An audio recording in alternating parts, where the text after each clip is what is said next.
you doing today? I'm good, my friend. Can you see me as well? I'm ready to go. All right. Well, let's talk about this. We have the back and forth continues. And at this hour, we understand that President Trump is saying he's going to go for the jugular, the energy centers in Iran. What do you make of that threat? And is this just going to extend this conflict months and months longer now? Yeah, I really do not see a negotiation happening at this point. You can see the frustration from the Trump administration.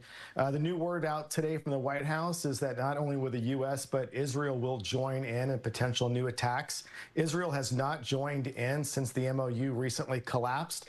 Another headline out today, though, which is somewhat promising, is Trump announced that Hamas has reached a potential disarmament deal with the United States through Lebanon. Why that's important is because Hamas has been attacking Israel back and forth, and they're one of the 4 funded proxies, by Iran. However, we still see the other proxies very active with Iran, attacking ships in the Red Sea. The Houthis are one of the 4 funded.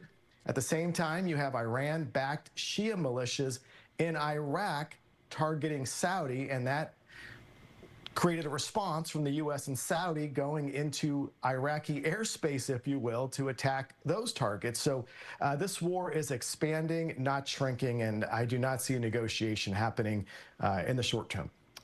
When that negotiation does happen, the 2 things that obviously President Trump and the U.S. interests want right now, you want to open up the Strait of Hormuz, and you want to make sure that they don't have the nuclear reserve. And those are 2 points at which Iran has struck back, essentially saying those are 2 things that are not negotiable. What do you make of that?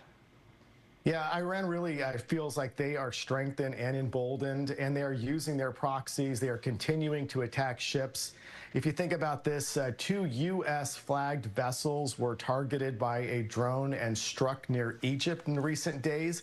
And Iran's really changed their strategy. They are continuing to use, they're using what they have, and they have a lot of them. Proxies are very active: drones, missiles, potential cyber attacks. We've learned about the water plants being targeted in Minnesota, yet there is no clear linkage right now to Iran. What we do know is they have a history of this from 2016, but the nuclear question has not gone away.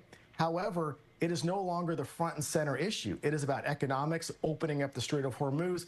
And as of today, we cannot do that. However, Saudi Arabia has announced they are working with 14 nations to potentially open up the other strait just south in the Red Sea called the Bab el-Mandeb Strait.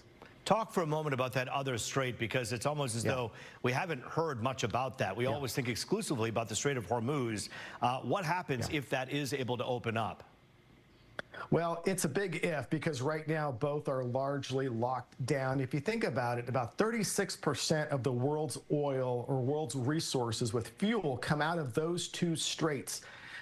Iran knows clearly that this is an economic issue. They know in the U.S. oil's reached $90 a barrel. They watch the news. They know we're 95 days away from an election. And critically, and this is what the Center for Strategic and International Studies announced today, is that our defenses, our Patriot missiles are down to about 827 in stock, and our THAADs, which knock out those big ballistic missiles that have killed our troops, we're down to potentially about 278 of those. Iran reads the headlines. They're going to continue to draw this out to election day, if not beyond. And they're going to hope for victories in the sentiment of the American people getting fed up. Dr. Chabot, you've heard often about people saying that the next frontier of wars won't be fought with tanks and Air Force alone, but via the cyber attacks that so many people are talking about. How long do you suppose it would take to determine whether Iran was behind those water infrastructure computer attacks that happened in the last few days? Yeah, I listened to a former FBI head speak today about the history of Iran and the potential entity that may very well be behind it. I assume that our intelligence already knows about the leaks or who was behind this and have just not publicly relayed it yet.